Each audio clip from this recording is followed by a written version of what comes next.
Good morning, everybody, and welcome to your Rangers Review morning briefing.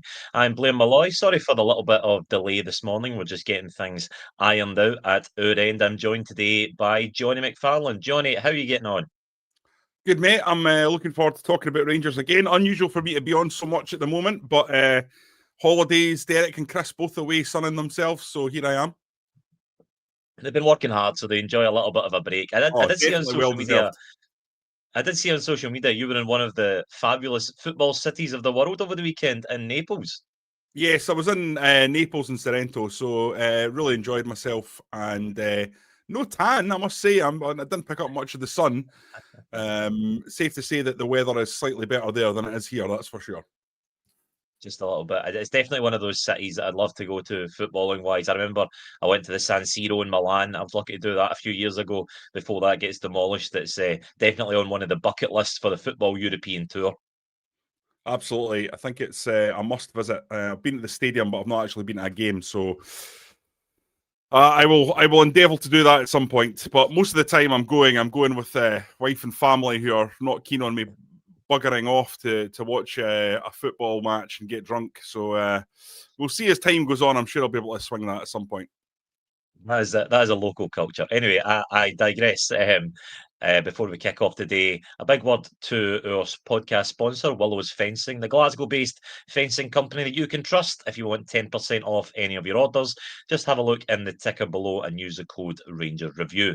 So we're now well into the second week of Rangers' search for a new manager, and the man that seems to have came to the fore is Kevin Muscat. As far as we're aware, talks have been taking place between the club and Kevin Muscat. And although the club are insisting that there are other candidates being spoke to, we now believe that Kevin Muscat is the leading candidate to take over at Rangers. I know, Jonny, you've been quite vocal that Kevin Muscat was one of the top three that you said that you wanted in alongside Steven Gerrard and Derek McInnes. So good news all round that Kevin Muscat now is moving to the head of the pack. I think so. I really do, Blair. In some ways, and I've been thinking about this a lot, obviously, over the last couple of days, I think Muscat ticks maybe more boxes than anyone given the current setup. If you're talking about a team that's been built to play a certain way, it's been scouted to play a certain way. If you look at the style that Russell Martin said he was going to produce for Rangers, then I think it's quite similar to the way Kevin Muscat plays. You're talking about the inverted fullbacks, the wide wingers, and while we can talk a little bit about the inverted fullbacks and whether or not Rangers have any good ones, they've certainly got some wide wingers. They've certainly got players that are capable of fitting that kind of system, that similar system to Ange Postecoglou and what he performed at Celtic. And I just do believe, Blair, that this is a guy that has leadership qualities, that has figurehead qualities, that will deliver a style of football that the Rangers support were promised when Russell Martin came in. I think this guy will do it if he comes in. I think it would be the end of the struggles against the low block once he got his team together, because I think there's no doubt that he will need to add to this squad both in January and in the summer if he does come in. But I have strong belief that this would be a good appointment. I'm going to put my head on the chopping block there, well aware that it'll be clipped up and played back to me down the line, but he understands the club, he knows the club, he's been at the club. I think that's really important. He has a philosophy and a style of football that I think matches the league. And I like the fact that if we're talking about a backroom, there's already discussion about someone like Neil McCann coming in, who I think is an intelligent guy, a good communicator, a fiery character. Again, someone who gets what this club is all about and what it means. So for me, I really, really hope this one comes off. The other one that I said that should be on the list alongside Gerrard is Derek McInnes. And it just doesn't seem like that's got any traction. You know, I understand that Derek McInnes and Hearts, neither of them have been approached. I think Derek's very, very happy at Hearts. He's targeted that job for a long time. They're top of the league. They've got this incredible data system that's pulling players out of nowhere. You know, the Estonian league, the third division in Italy. That's what this this setup is doing over there, this Tony Bloom setup. So I think Derek would be difficult to persuade to come to Rangers, and I always felt that. So in a lot of ways, Muscat comes in. If he does come in, I think he's a really, really, really strong candidate and much more sellable to the fan base than Danny Röhl. I don't know what you think, Blair, about that one. I think that to me, it was unlikely to work, and I don't think it would have got the buy-in. Yeah, absolutely, Johnny. I'm fully in agreement with you. I've said for a while on the pod now that Kevin Muscat was always my first choice. I actually had him above Steven Gerrard in my ranking of who I'd like to take over at Rangers. I think he ticks a lot of boxes, and that's been a phrase that has been popping up on social media over the last few days, that he definitely ticks a lot of boxes. I think he has this fine balance in between a head coach who will implement a certain style of play that, of course, that we now see the board are really attached to. They really want someone to come in with their own distinct way of playing, and I think he's established that in his time in Japan and his time in China. I was actually watching a video last night of some of the players he's been managing at Shanghai Port, and they did talk about how they defend from the front, about how it's all about attacking football, but all about also how he is pragmatic and how he will change things if it's not working. He's not totally adapted to one thing, and if it's not going well, he's just going to die on that hill. He's quite happy to change his mind on that. And I mentioned this yesterday, but I totally agree with you. I think that of all the candidates mentioned, maybe Derek McInnes aside, I think that Kevin Muscat gets the longest grace period of all of them. I think that Danny Röhl comes in, instantly he's on the back foot, instantly he's under pressure, and he needs to start like a house on fire to win over the Rangers support. I think Kevin Muscat, you've got enough good feeling in the stands towards him right now that even if it is a little bit of a slow start, and we will come on to talk about the potential issues of his start date and such, but I think I agree with you in that regard, that I think he will come in, and I think the fans will be instantly lifted by a Kevin Muscat appointment. Yeah, totally agree. You mentioned the space that there's going to potentially be between an agreement and him starting, and that is a problem. But do you know what, Blair? I am reluctant to go too much all in on this situation. We saw what happened with Gerrard. I would We've been not hurt rule out before. there being a candidate that we don't know about at all. Absolutely. The Ole Gunnar Solskjaer news came out of nowhere. I don't think anyone had heard that name or been aware of that name. And it may well be that there's someone in there or who's been down in London talking to them that has no connections to people in Scottish football, and therefore the news hasn't leaked. So I'm reticent to get too excited or to go too far down the river on this one. I think Muscat's an excellent candidate, but let's wait and see. Yeah, like you said, we seen what happened with Steven Gerrard. A lot of the Rangers fans were really put all their eggs into the Steven Gerrard basket and were burned there before. So I think there'll be a lot of people who will be in your same boat who'll be thinking, look, I might want Muscat, but I'm not going to get too carried away yet. I'm not going to get too excited. And I think a good lesson that I've always learned doing this job is never take anything as done until you see that scarf pick over the head, until you see them holding the scarf at the bottom of the marble staircase, then you can actually say that they are Rangers manager.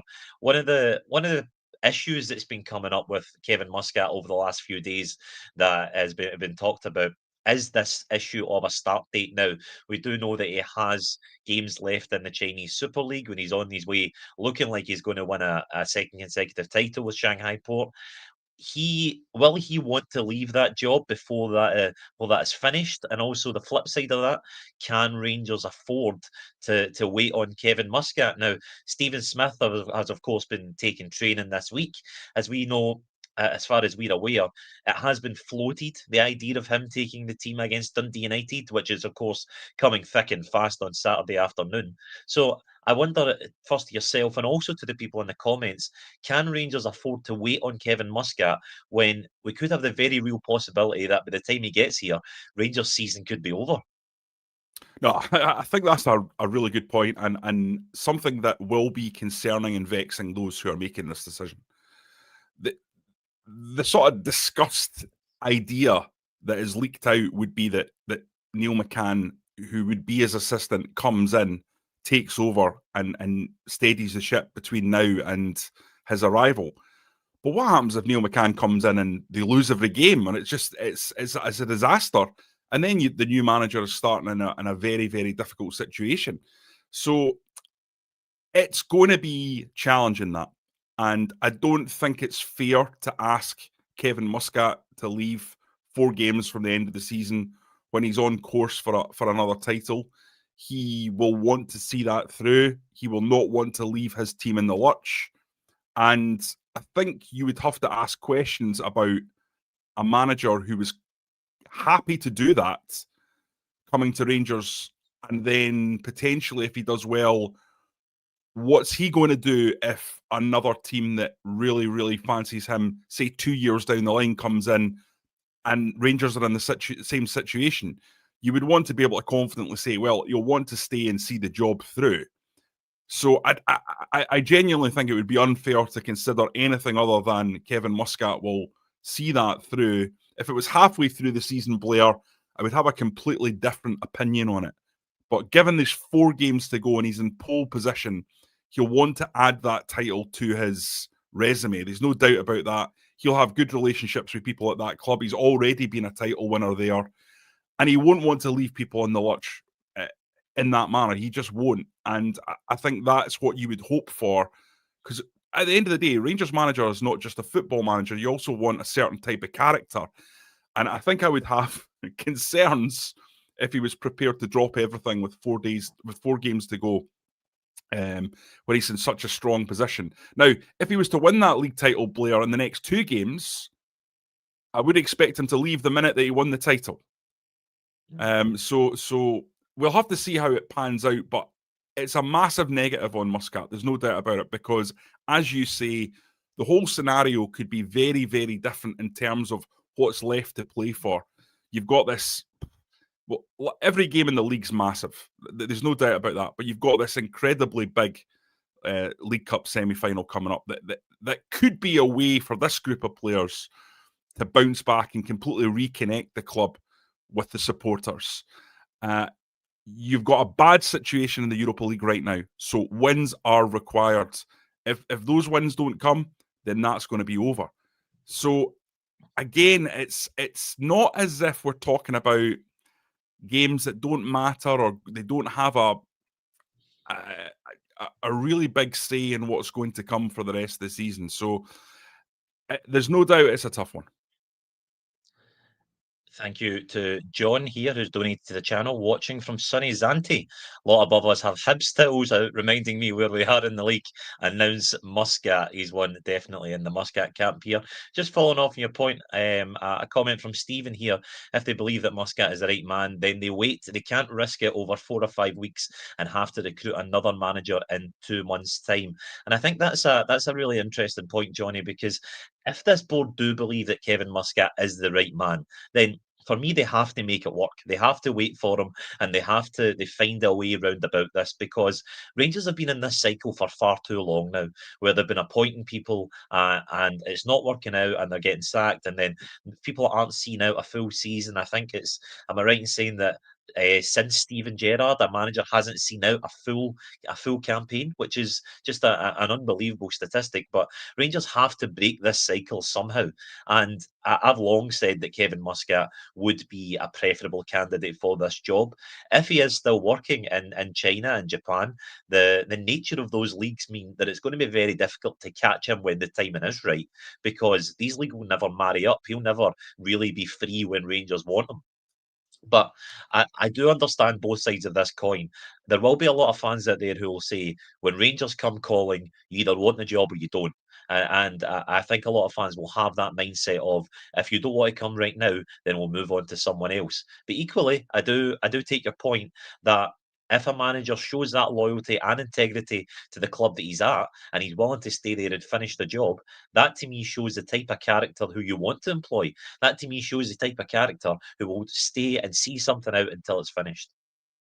Yeah, there's no doubt that the Rangers job is bigger than the Shanghai Port job. There's no doubt, I think, that Kevin Muscat will want this position if he's offered it. But there has to be a level of understanding from my point of view, and I do understand and accept other point of views, and there's people that I respect that have told me that they feel that way, that he should just be coming now.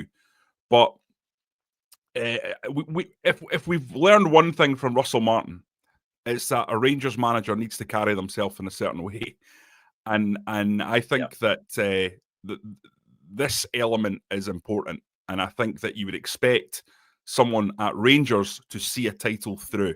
That's why people were so annoyed with Steven Gerrard when he left, at the way he left.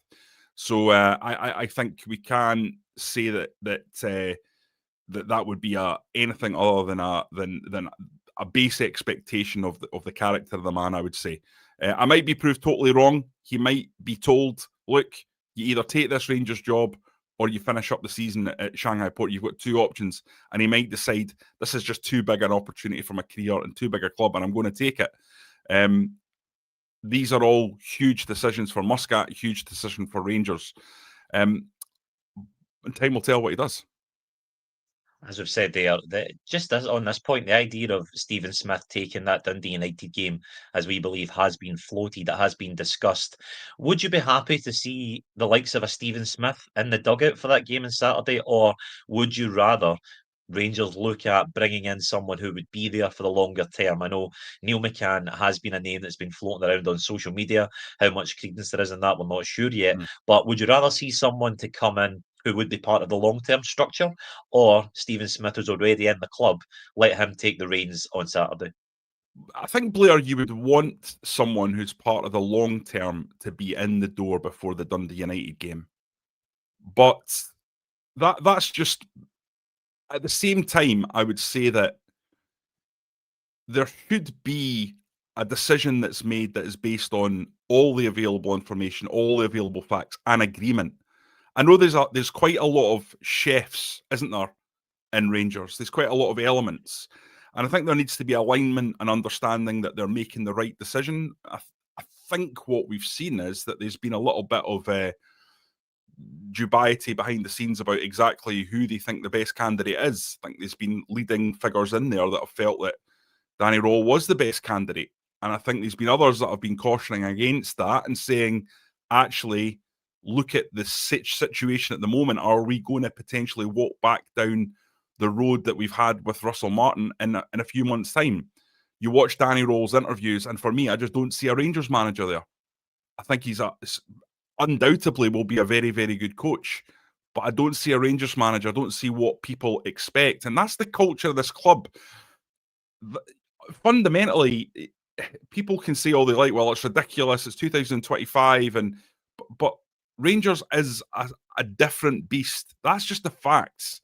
And that's why, you need a different type of character for Rangers. It's the culture of the club, the history of the club, the expectations of a certain type of individual that's leading it from the front. And for me, Danny Röhl is kind of unconvincing on that front. If he was as a coach with a figure above him, totally different story. Because you look at his background with Germany, with Bayern Munich, with Leipzig, and you think, well, it's absolutely terrific.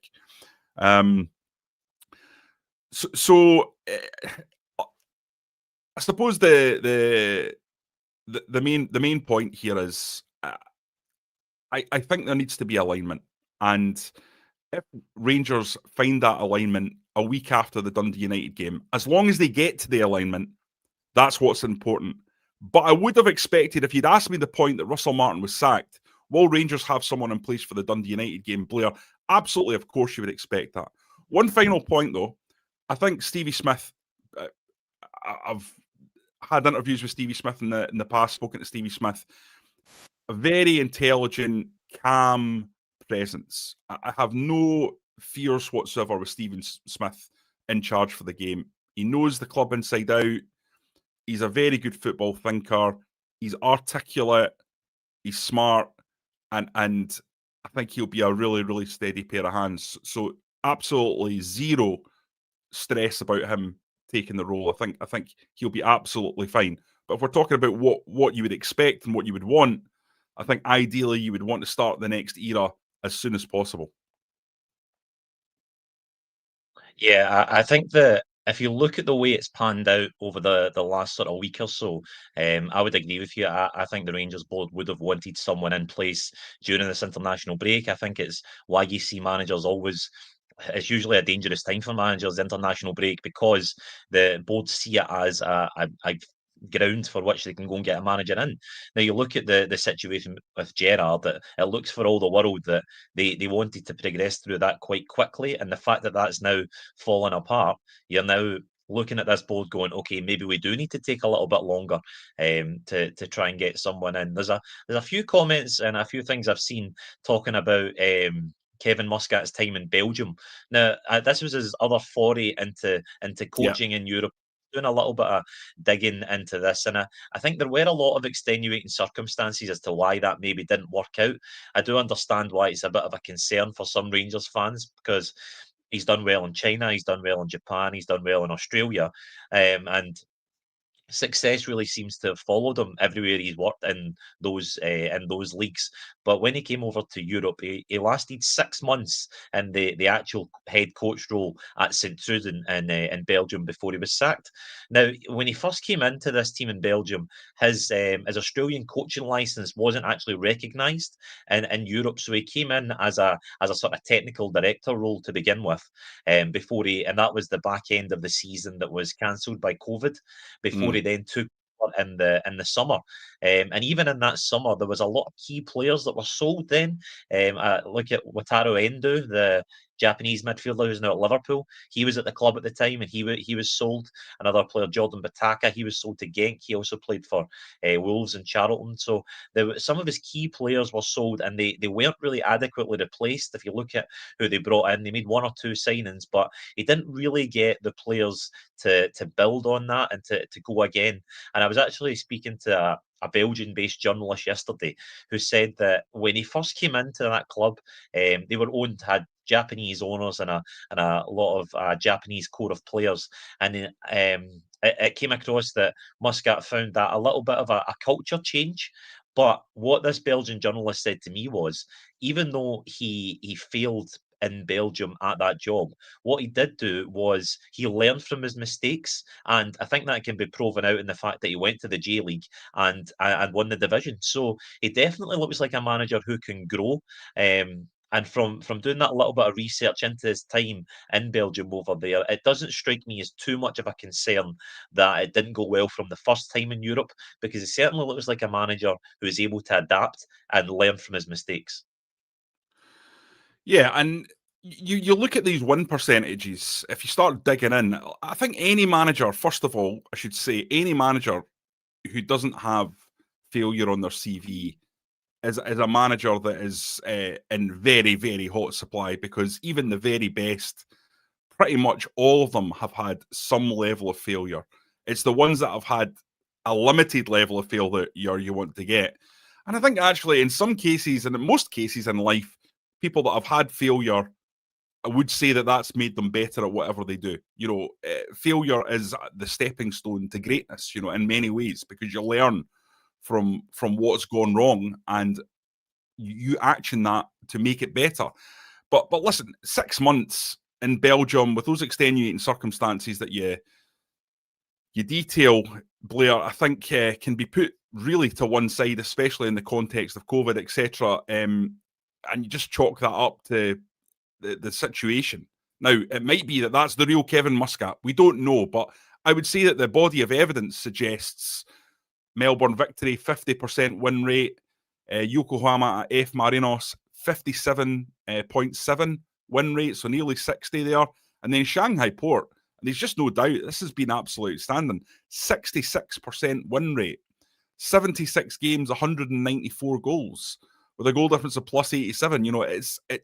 It's China, and Chinese football is not as strong as it once was. There was a period there when there was big money going into Chinese football, but I would hazard a guess that Chinese football is still in a reasonably good shape, a reasonably high standard. There's certainly a lot of money sloshing about in China generally in society, and I don't think a club in Shanghai is going to be short of a bob or two, and a decent level of player there, I would imagine. Now, there was an excellent tweet the other day, Blair, that I kind of retweeted because I felt like it was a very, very smart way of looking at his record from a guy called Zimmerman_72 on Twitter. And he was talking about looking at the rankings before and after a managerial appointment. So as a way of judging how that club performed before the manager and then after the manager. Now, this is quite a smart way of looking at it. I've never heard that before. And so Melbourne Victory, the 3 seasons before Kevin Muscat were 5th, 8th and 3rd. Kevin Muscat then came 4th, 1st, 6th, 2nd, 3rd, 4th. And they've not won the league since. So he was responsible for their 3 highest point totals and 3 highest scoring seasons in the last 20 years. At Yokohama, they finished 12th, 1st and 9th under Postecoglou. And under Muscat, they finished 2nd, 1st and 2nd. The following season, they were 9th. Kevin Muscat is responsible for 3 of their 4 highest points totals in current J-League format and their 2 highest scoring seasons. Shanghai Port were champions when Kevin Muscat took over, but he successfully defended the title and is on course to win it again. And he's responsible for the highest points total and the highest scoring season in the 13 years they have been in the top tier. So if those are all accurate, those figures, I mean, you can see that he's a coach of reasonable substance in terms of the CV. And what I mean, that's what Rangers need. Yeah, absolutely. I read that thread as well. It's a very interesting direct comparison because you can see exactly what the club looks like before and what it looks like after, and you can tell exactly what the manager has done, the cause and effect of what they bring to the club, and it was a very, very clear way to outline that. If we just move on slightly to one of the other candidates that you mentioned earlier on, Derek McInnes, he was speaking yesterday. He done a few interviews talking about his time at Hearts. If I just read you a couple of the quotes here from yesterday, he said about his time at Hearts, "I love it here. It's been a long time for me coming here. I always thought this was a job that I wanted to be at. We feel that we've started something now and we want to try and make sure that we follow up a strong start to the season and maintain it and see where it takes us. I firmly believe we can be successful here." Now, I know there are a few fans who are still calling potentially for Derek McInnes, but when you listen to those quotes yesterday, that doesn't sound like a manager to me, Johnny, who's working his ticket or is in any rush to get out of what is going on in Edinburgh. Absolutely. I think Derek's well aware that if he was to jump ship now, he would be slaughtered by a lot of people. And, you know, he started the job in July, and it's October. So you would understand why. Hearts is a big club. They're top of the league. They're a club that's just had 10 million investment from a guy who has the best data analytics in all of football. So, you know, he is on to a good thing there. And, you know, I think there would be a major pull for Derek McInnes to come to Rangers. But Hearts would fight it tooth and nail. Their fans would fight it tooth and nail. And I think it would make it very, very, very difficult and probably something of a circus because I think Derek McInnes would be very conflicted. There is the element that I think that would be a huge pull, Blair, which is led to believe the Hearts salary is about 300k a year, give or take. And I think the Rangers salary would be significantly more than that. Significantly more.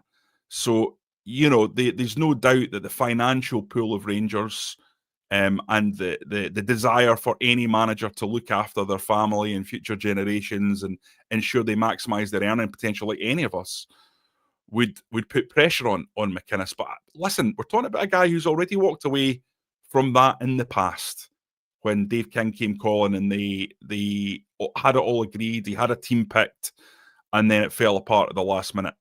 So I don't think the timing's great when it comes to Derek McInnes, Blair, and I don't see any indication that Rangers are approaching Hearts or Derek McInnes for this role. So to me, as it stands, I can't see it. But then I thought Gerrard, if you'd asked me on Friday, I thought he was a shoe-in to get the job. It seemed like everything we were hearing, it was a large percentage down the road to happening. And listen, that it could fall apart again with another candidate. And then for me, I'll be beating the Derek McInnes drum because as I said at the start of the show, and as you said, I tweeted out right at the start, 3 candidates, Gerrard, McInnes, Muscat. Those are the ones that fit the bill. So if 2 are down at any point, then it would be moving on to McInnes. But it seems like at the moment that from what we're hearing, and we're aware these things can change, that Muscat's in the driving seat right at this moment.